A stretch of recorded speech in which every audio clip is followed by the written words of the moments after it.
At exactly 2:07 a.m., the phone he never meant for me to touch lit the entire bedroom in a cold blue glow. And when I answered it, a woman's voice said, "Why are you picking up his phone? He's in the shower in my hotel room right now." And in that instant, my heart did not break. It sharpened into something dangerous. In one breath, I understood the marriage I had protected was already dead, and the woman I was becoming had teeth. If betrayal has ever collapsed your world without warning, subscribe now so you never face heartbreak or justice alone again in your lifetime. My name is Trisha Carrington, and for 12 years I believed I had chosen a man who valued loyalty the way I did. My husband, Marshall Greeley, had a charm that made strangers trust him instantly. Broad shoulders, a warm smile, a voice that wrapped around you like a morning fire. People often said, "You're lucky, Trisha. He's a good man." And for a long time, I repeated it to myself, even when the truth danced just outside my line of sight. We lived in Red Haven, Oregon, where mist rolled through the pines each morning, weaving between quiet houses and long gravel roads. Our cedar home smelled of wood polish, old books, and the warmth of the fireplace I tended every evening. I built that home with my bare hands. I painted the walls, planted the garden, organized every drawer, and created a life I thought we both cherished. In the early years, it wasn't all bad. We used to sit on the back porch with chipped mugs of coffee, watching the fog roll in. He would rest his hand on my thigh and talk about dreams, his own mostly, expansion, promotions, owning a cabin by the lake one day. I added small things to that dream, a dog, maybe a baby, a little vegetable patch. Once, when my car broke down on the side of the road in the rain, he drove across town to pick me up. He wrapped his jacket around my shoulders, kissed my forehead, and said, "You're my home, Trish, not the house. You." I held on to that sentence for years after it stopped being true. Looking back, the first warning sign came not from something he said, but from something he didn't. 4 years into our marriage, he returned from a team-building retreat. According to the itinerary, they spent the whole weekend indoors. Yet when he came home, his skin was sunburned, and his hair smelled faintly of ocean salt. I remember touching the collar of his shirt and saying lightly, "Smells like the beach." He stiffened. "Oh, yeah, we took a quick walk outside," he said too quickly. The next morning, while folding laundry, I found grains of pale sand in his suitcase. Fine, white coastal sand that didn't exist anywhere near that retreat location. When I held the grains between my fingers, something heavy settled in my chest, but I pushed it aside. I loved him. Love makes excuses long before it sees truth. A few months later, there was another small crack. We were getting ready for his company's holiday party. I came out of the bedroom in a simple black dress, the only nice one I owned, smoothing the fabric over my hips. He looked up from his phone, glanced at me once, and said, "Is that what you're wearing?" I blinked. "What's wrong with it?" "Nothing," he said, voice too flat. "Just, it's a formal event. Maybe something more polished." I went back into the bedroom, stared at myself in the mirror, and tried to see what he saw. By the time we arrived at the party, I had pinned my hair higher, painted brighter lipstick, and forced myself into heels that hurt. He spent the night laughing with a woman from his marketing team while I nursed a drink and pretended I did not feel invisible. More red flags followed. He started taking meditation weekends, men's bonding nights, overtime emergency meetings, trips that grew more frequent and more joyful for him than anything he shared with me. He'd come home with a kind of glow, not the glow of rest, but the glow of a man who lived a second life just out of reach. I sensed something was wrong, but I told myself marriages go through seasons, that perhaps I was overthinking. That if something was truly off, he would tell me. That hope aged into something heavy, because I was waiting for honesty from a man who had none to give. Several months before the night that shattered everything, we attended a wine tasting with his colleagues. The vineyard was beautiful, golden light stretching over the hills, rows of grapes heavy with ripeness, and the soft murmur of conversation drifting in the breeze. When the sommelier handed me a tasting card, Marshall laughed loudly enough for 3 adjacent tables to hear. "Oh, she won't need that," he said. "Trisha can't tell red from white unless she reads the bottle." People chuckled. Heat rose up my neck. I tried to laugh it off, but my stomach tightened. Later in the car, I asked gently, "Why would you say that?" He shrugged. "It was a joke. Stop being sensitive." That should have been my first warning. But women in love often swallow humiliation like medicine. A few weeks after that, there was the client dinner. We sat at a long table in a downtown restaurant surrounded by polished cutlery and dim candlelight. His boss asked me a harmless question about my job. I started to answer, explaining how I worked as a hospice coordinator, how I tried to make patients' last days gentle. Marshall cut in, chuckling. "She gets attached to everyone, cries more than the families half the time." The table laughed. I felt my throat close. "That's not—" I started. He squeezed my knee under the table. "Don't worry them with sad stories, sweetheart," he murmured, smiling at them. "Sweetheart," said like a leash. I drank water to keep the tears from spilling. 2 months later, I entered the grocery store after a long shift and saw him near the floral section. He wasn't supposed to be there. He had claimed he was still at work. He held a bouquet of lilies, a bottle of wine, and a box of chocolates. I walked toward him slowly. "Oh," he said, startled. "Trish. Who are those for?" He blinked, thought, forced a smile. "Oh, these. Team Morale, it's a co-worker's birthday." The cashier glanced at me with pity, as though she had seen this before with other women who didn't realize they were being lied to. That should have been my second warning. But hope makes a fool of even the wisest woman. One evening, as I reviewed our finances, I noticed a missing deposit, $12,500, gone. I felt cold. I confronted him when he arrived home. "What happened to this money?" "Business emergency," he said immediately. "But the withdrawal location? A beachfront resort. Why that hotel?" I whispered. He sneered. "You always think the worst. You're exhausting." And just like every other time, I apologized. That should have been my third warning. But devotion becomes dangerous when given to a man who weaponizes it. During a brunch with his family, his sister, flushed with champagne, teased, "So, Marshall, another retreat next weekend? You'll burn out at this rate." She paled instantly after saying it.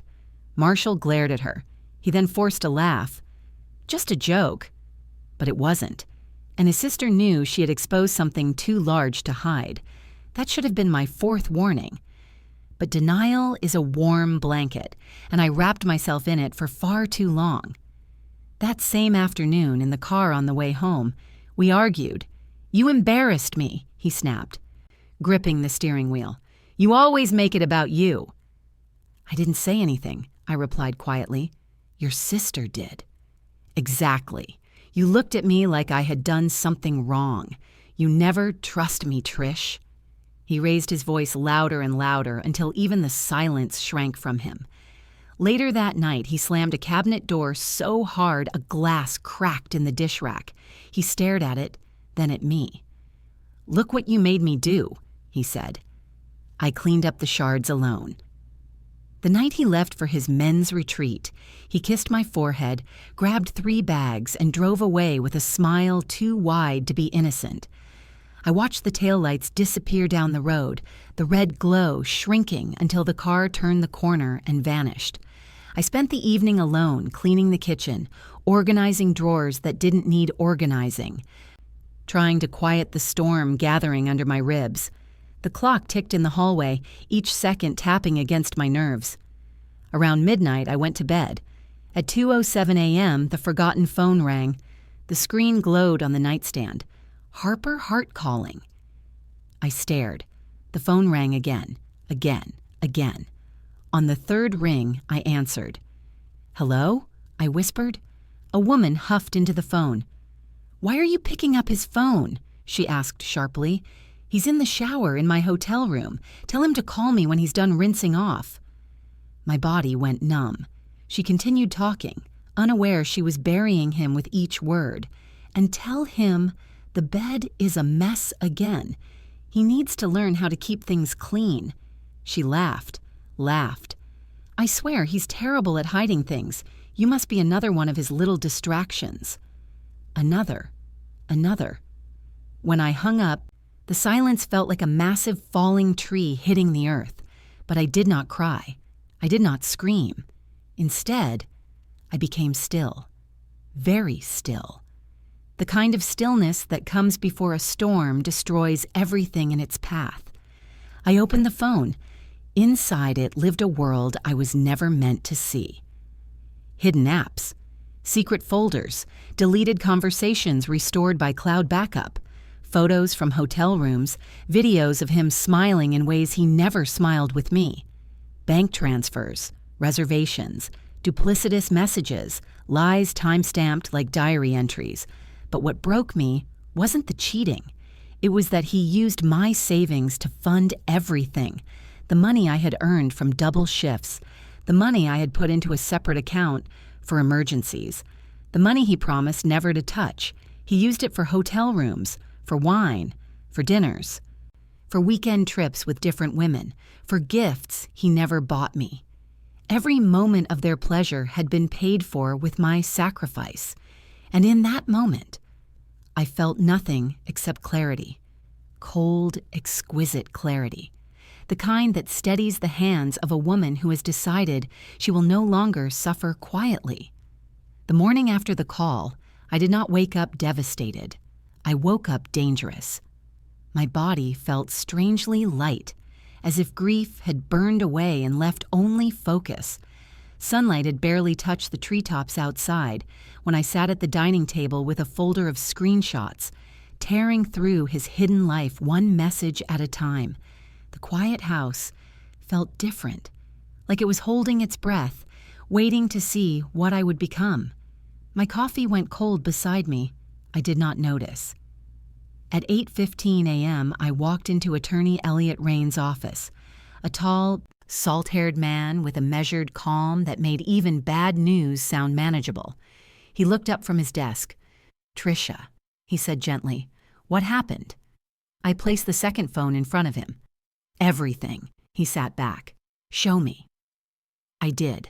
I opened folders filled with affairs, app screenshots of hotel bookings, bank transfers from accounts he promised never to touch, photos of him laughing in hotel rooms I'd never seen, dozens of messages telling other women the lies he once fed me.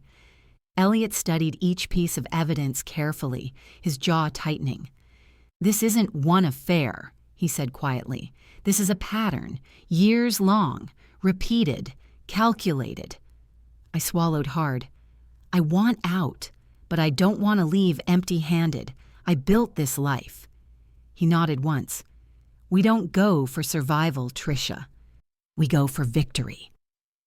That was the moment I knew I had chosen the right man to stand beside me in this fight. While Elliot created the legal map for dismantling Marshall's life, I went home to gather every document we owned: bank statements, property deeds, retirement accounts, insurance files, tax returns. The house felt different as I moved through it, less like a home, more like a crime scene. Every drawer I opened, every file I pulled, every envelope I unfolded felt like peeling back layers of lies, and that was when I found it. At the back of our shared filing cabinet was a thick manila folder labeled Private. Inside were drafts of legal forms, prepared with a lawyer I'd never heard of, starting the process of transferring our house, our car, and our shared investments into his name alone. I froze. Some of the forms were incomplete. Others filled out entirely, just missing my forged signature. The date? 5 days from now. He wasn't preparing to leave me. He was preparing to erase me. My hands trembled, but not from fear, from fury. A fury so sharp it made my pulse throb in my fingertips. He was going to strip me of everything, take my savings, take the house I loved, take the future I had worked for, and leave me with nothing. And he would have gotten away with it. If he had not forgotten that second phone. For the first time, I saw the whole picture. This was not a man who slipped. This was a man who planned.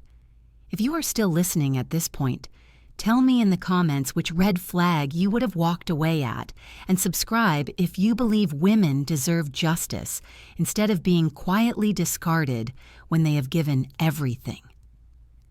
When I showed the documents to Elliot, he did not react in shock. He reacted like a man who had expected something vile. "This confirms it," he said. "He is planning financial abandonment. But this works in your favor. He has left a trail of fraud." I sank into the chair across from him. "Am I overreacting?" I asked softly. Part of me still wants to think maybe he wouldn't go through with it. Elliot folded his hands. "Trisha, men sign documents they intend to use. He has already started erasing you on paper. You are not overreacting. You are responding." He outlined a plan with steps as precise as surgery. Step 1. Freeze the hidden accounts. Not the obvious ones. The hidden ones he created behind my back. "This will confuse him," Elliot said. "Confusion leads to mistakes." Step 2. Secure the house. Legally. We filed an emergency motion placing the deed under a temporary protection order until court. Step 3. Contact his business partner. Discreetly. Marshall's company depended on reputation. Scandal would threaten everything. Elliot called Dorian Hale, his business partner, a stern man with no tolerance for dishonor. When Elliot showed him the evidence, Dorian said nothing for a long time. Finally, he whispered, "This will ruin him." "That's the idea," Elliot replied. Step 4. File for separation privately. We didn't serve him yet. We waited. We let him walk around as though he were safe. Let him believe the world still moved at his command. Step 5. Gather witnesses. Elliot explained that humiliation, public and undeniable, has more weight than private pain. "We will choose a public setting," he said. "A place where he believes he is admired." I knew the perfect one. Redwood Pines Resort hosted the largest event of the year for Marshall's company. The annual Redwood Pines Investor Dinner, a gathering of wealthy business owners, politicians, investors, and executives. It was Marshall's pride and joy. He was the keynote speaker this year, a role he bragged about for months. It was the one night he believed he would shine, and the night I chose to destroy him. Elliot approved immediately. "Perfect. We'll prepare the presentation." "Presentation?" I asked. He smiled. "We will let his own words ruin him." We spent an evening in his office building a slideshow, not of profits and projections, but of messages and transfers. Each slide was a cut, each line of text, a wound, his voice on recordings, his promises to other women, his theft of my savings, his plans to take the house. "This feels dramatic," I admitted. Elliot looked at me steadily. "He turned your life into his private theater. The least you can do is choose the final act." Marshall returned from his retreat 2 days later, carrying gifts, cheap, meaningless ones. A turquoise necklace, a mug that said, "Best wife ever," a pair of fuzzy socks. He kissed me on the cheek. "There's my girl," he said. I smiled gently. Inside, a different version of me, the woman he never bothered to know, tightened her grip on her silent, burning wrath. He cooked dinner that night, chattering about his deep meditation exercises, unaware that Harper's voice still rang in my ears. He asked me about my day, asked if I was stressed, asked if my emotions were okay. Emotions. He used to love mine. Now he weaponized them. While he talked, I placed my phone on the table, recording. His tone, his lies, his manipulation. Elliot reviewed each recording and marked certain lines as useful. Useful. Not painful, not devastating. That was the shift. My wounds had become weapons. Throughout the week, the second phone pulsed with messages. Harper Hart, Delilah Stone, Anya Calder, Rosemary Vale, Sunset Girl, Sweetheart, South Marlowe, Jenna Bloom. Each woman a story, each woman a lie, each woman a mirror reflecting the truth I had refused to see. Sometimes he'd go to the garage to make a call, not realizing the phone in my hand lit up with notifications. Miss you already. Hope your wife didn't notice anything this time.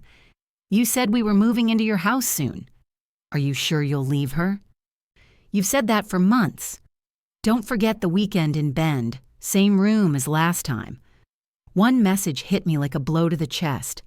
The savings you promised me better come through. The savings? My savings. I took a screenshot, sent it to Elliot. His reply came within minutes. We have everything we need, but gather more if possible. And so I did. For the first time in years, I watched him without fear, without doubt, without love. Only calculation. One evening he came home smelling faintly of whiskey and expensive perfume. Not mine. He slipped behind me while I washed dishes, wrapped his arms around my waist, kissed the back of my neck. You feel tense, he murmured. I've missed you. Missed me. I almost laughed, but the timing wasn't right. He turned me around, kissed me with a practiced tenderness that felt like a lie now, and led me to the bedroom. I let him, not out of desire, but because revenge is sweetest when the guilty believe they are safe. Afterward, he fell asleep quickly, his breath heavy and uneven. I lay awake beside him, staring at the ceiling fan spinning slowly overhead, not crying, not aching, just waiting. Waiting for the night when I would no longer lie beside this man. Waiting for the night when I would end his illusions of superiority. Waiting for the night when he would face the truth he spent years running from. There is a strange, dark humor in knowing a man's life is about to collapse while he complains about trivial things. Why is the garage light flickering? Why is the grocery bill higher this month? What happened to the savings? Something is wrong with the bank system.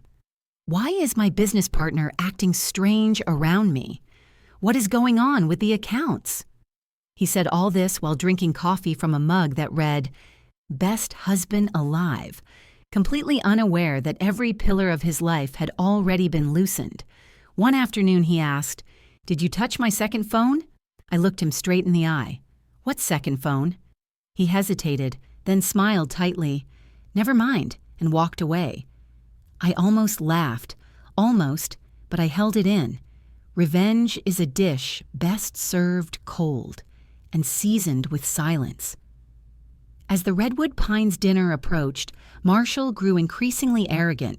He bought a new suit, practiced his speech, called his mother to brag, invited friends to come watch him shine. The night before the event, he spun me gently while we stood in the living room, humming a tune from our early marriage. You'll be sitting in the front row, he said. I want you to watch me take this company into the future. My smile stayed soft. Inside, I whispered, I'll watch, all right. I'll watch you fall. He kissed my forehead, the same forehead he kissed the morning he left for his affair. Funny, how men recycle affection the way they recycle lies. The Redwood Pines resort glowed like a lantern in the dark, its tall windows reflecting moonlight across the lake beside it. Cars lined the entrance. Laughter, classical music, and the clinking of crystal glasses floated across the parking lot. This was his kingdom, his pride, his night. I walked beside him in a midnight blue dress, my hair pinned elegantly, my steps calm. Inside, the ballroom was breathtaking. Gold chandeliers, a velvet stage, round tables draped in white linen, and the hum of money and vanity. Marshall placed a hand on my lower back. You look amazing, Trish. I smiled softly. You do too. He kissed the side of my temple, an affection that once warmed me, but now felt like a curtain closing before the grand performance. He didn't know he was the star. He didn't know he was the villain, and he certainly didn't know he was minutes away from the end of his own legacy. We took our seats at the front table. Investors shook Marshall's hand, praising him, congratulating him. "We hear your speech tonight is unforgettable," one said. "Oh, it is," I whispered under my breath. Marshall beamed, unaware. On stage, technicians prepared the projector and screens. Elliot, dressed in a sharp black suit, stood quietly along the side wall. He gave me the smallest nod. Everything was ready. The host tapped the microphone. "Ladies and gentlemen, please welcome our keynote speaker, Marshall Greeley." Applause erupted. Marshall straightened his tie, winked at me, and strode to the stage with the confidence of a man who believed the world adored him. He began his speech. "Tonight, we celebrate a year of growth," and on cue, Elliot signaled the projectionist. The lights dimmed, the projector hummed, and suddenly, the first slide flashed behind him, a screenshot from his second phone, a message from Harper Hart. "I can't wait for you to leave your wife. I want that house." Gasps rippled across the ballroom. Marshall froze mid-sentence. What is that?" he stammered. The next slide appeared. "Your wife doesn't suspect anything. She still thinks you're at work. I love how easy this is." Another gasp. Whispers, hands covering mouths, phones raised, investors shifting in their seats. The next slide, a bank transfer for $2,800 labeled "Weekend Trip, Rosewood Inn," from T. Carrington Savings. The room erupted.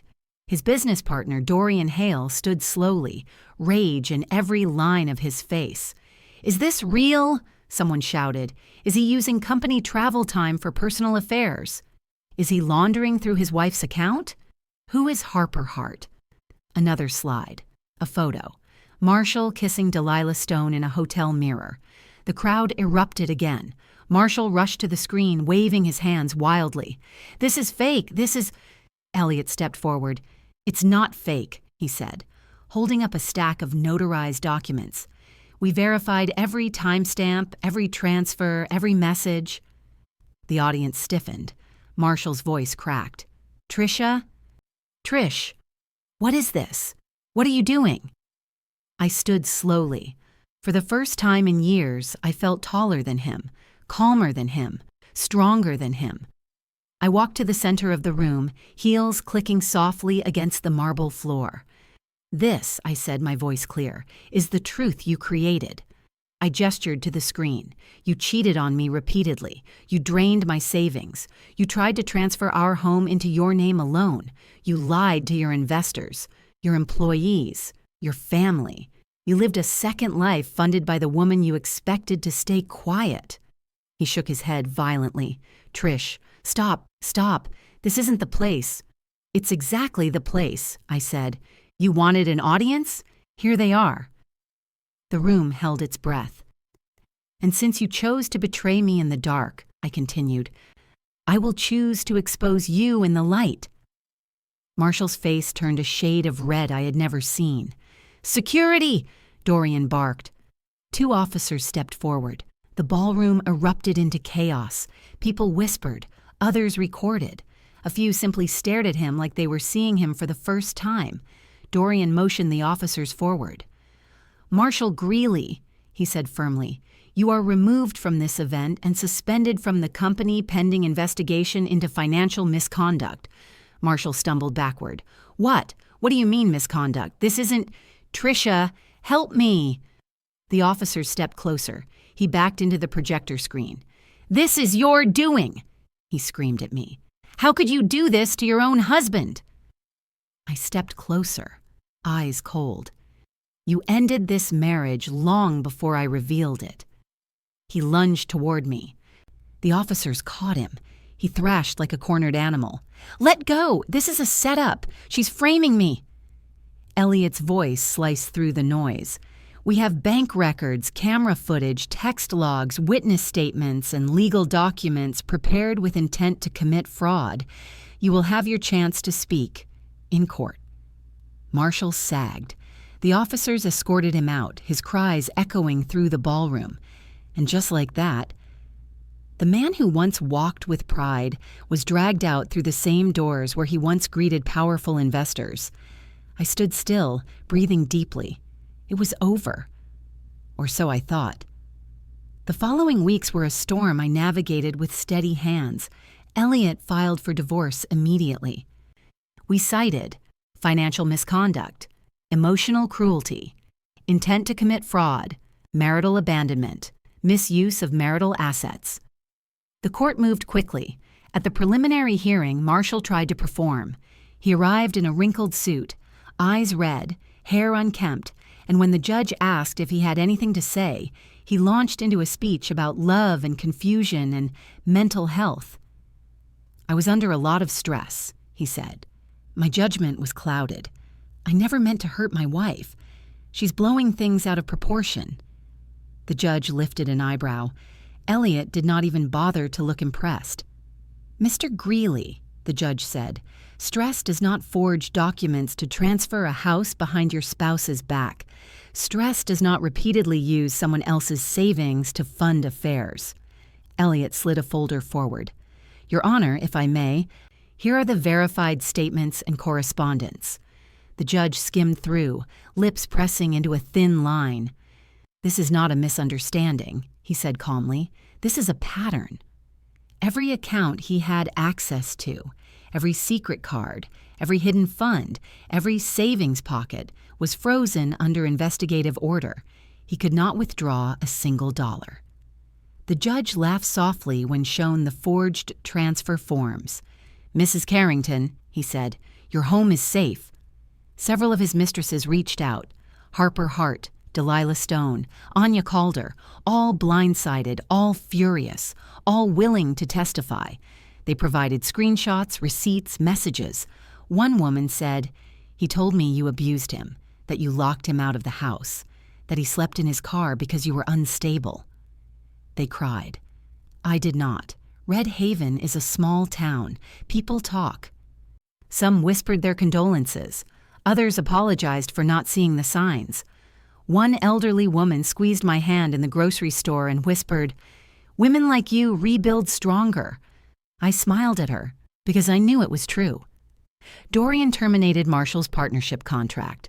The board voted unanimously. His name was removed from the company website, the office door, the payroll, the future of the business. He lost everything he had bragged about for years. He tried to reach out, called from unknown numbers, left messages saying he was sorry, that he had been confused, that he loved me the whole time. I blocked every number. There was nothing left to say. Power returned slowly after a long betrayal. At first I woke up tense, expecting another crisis. Then I woke up neutral. Then one morning I woke up free. I rearranged the house, painted the bedroom, removed his clothes from the closet, threw away the mug that said, "Best husband alive."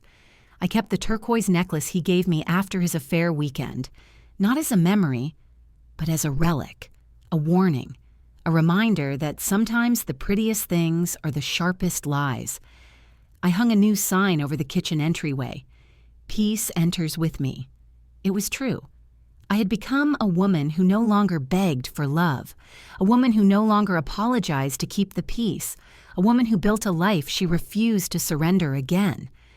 Sometimes I sit on the porch at sunset, the sky painted in orange and gold, and I think about the woman I used to be, the woman who excused red flags, the woman who apologized for other people's sins, the woman who feared being alone. She deserved better. I'm finally giving her that. I do not hate Marshall. I do not wish him harm. I simply wish him the life he tried to force on me, a life built on lies, pretense, and emptiness.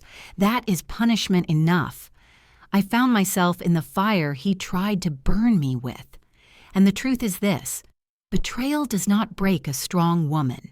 It introduces her to herself. Before you leave, tell me in the comments whether you believe some betrayals should be forgiven, and subscribe so you never miss another story where justice finally finds the people who tried to escape it. Thank you so much for listening. See you in our next story.